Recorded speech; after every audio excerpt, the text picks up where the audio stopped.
Welcome to the island of Shinkansen, or whatever that hellhole is called, where the flowers have human faces and the immortals are just bored guys with too many limbs.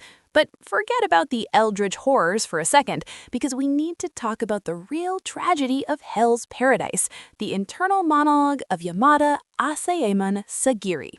Imagine being born into a family where your career path is professional head chopper, and your performance reviews involve how much soul you didn't feel while slicing through a neck.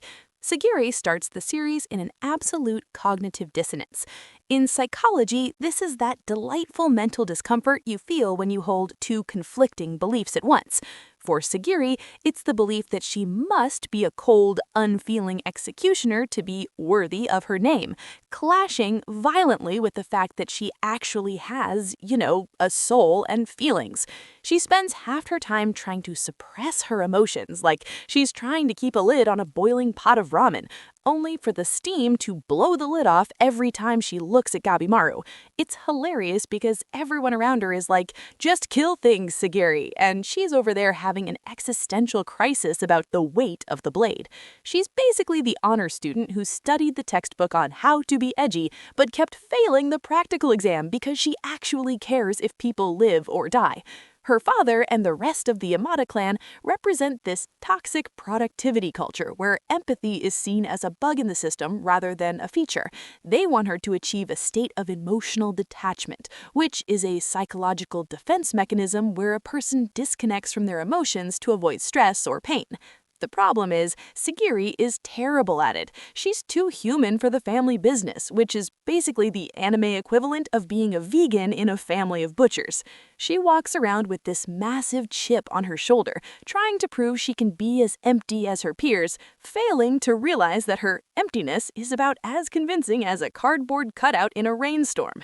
It's this struggle that sets the stage for her journey, a journey that isn't just about survival on a monster-infested island, but also about realizing that being a robot is actually a terrible career goal.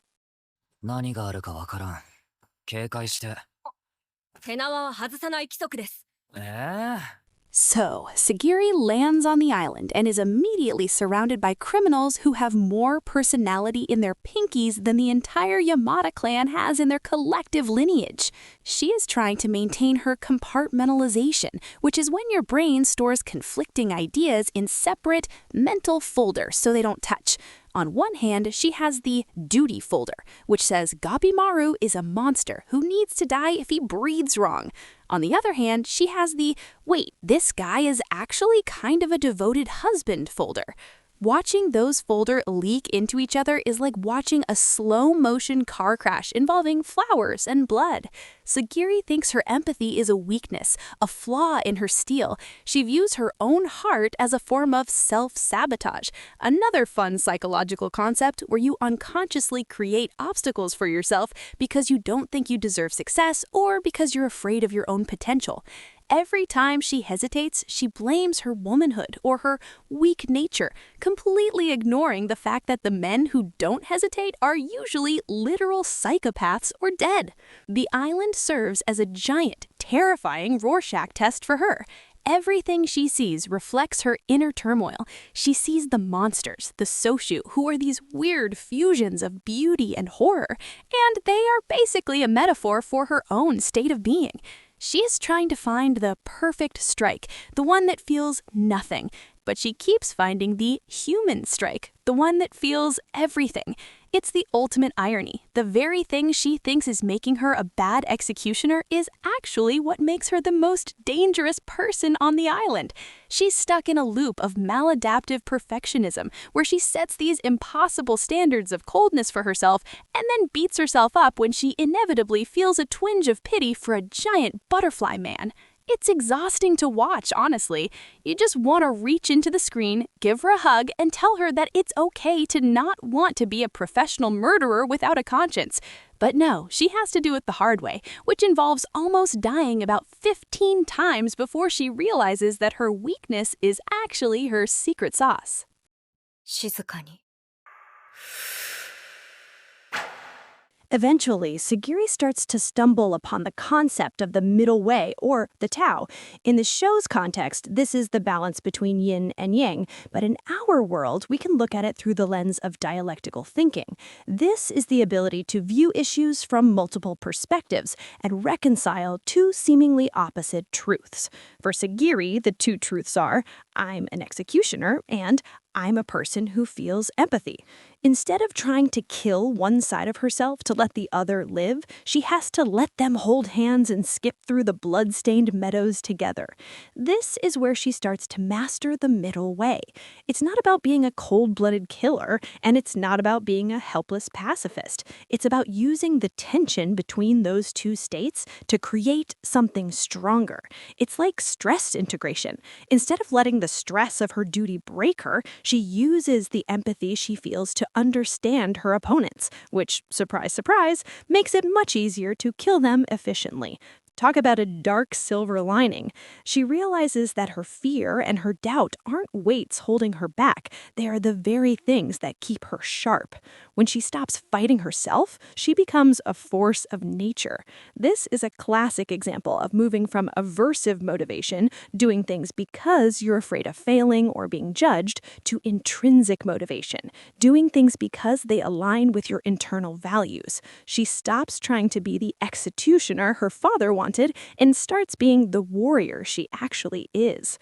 The middle way is basically the ultimate both-and solution. She can be a Yamada and a human. She can feel the weight of the life she's taking and still take it. It's morbid, sure, but it's also the first time she's actually been honest with herself. The sarcasm drips away when she finally enters that flow state, where the duality of her existence stops being a conflict and starts being a symphony. She's no longer the girl trying to prove she belongs. She's the one who decided she's going to define what belonging even looks like on this godforsaken island.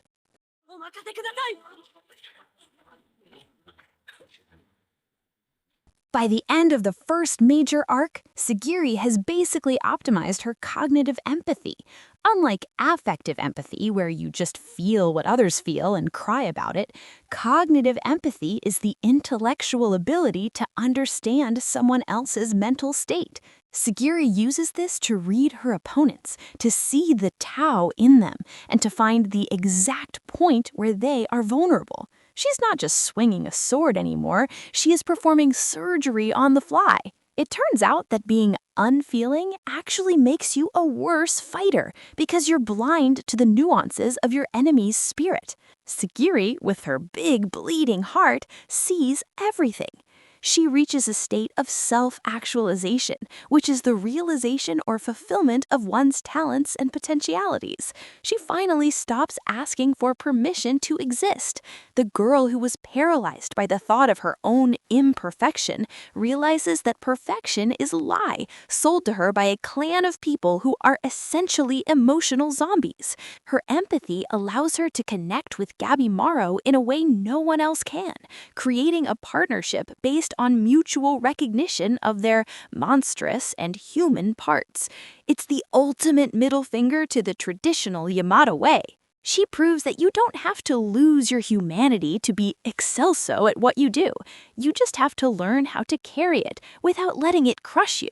She's the bridge between the world of the living and the world of the dead, the duty and the heart. And honestly, if she can figure out how to balance being a professional headsman while being a decent person, while being chased by a giant centipede with a human face, you can probably figure out how to balance your work-life schedule. Sagiri isn't just a character. She's a reminder that the middle way isn't a compromise. It's the only way to survive a world that's constantly trying to force you into a box that's too small for your soul. ずうずうしく押しかけた上にこんな風にくつろぐなんて。 Thanks for sticking around to the end of this deep dive into the chaotic psyche of our favorite executioner. If you enjoyed this breakdown of Sagiri's path to the middle way, or if you just like seeing me sarcastically dissect anime trauma, make sure to hit that like button and subscribe so you don't miss the next session. Now, I want to hear from you in the comments. Sagiri finds her strength by embracing her weakness of empathy.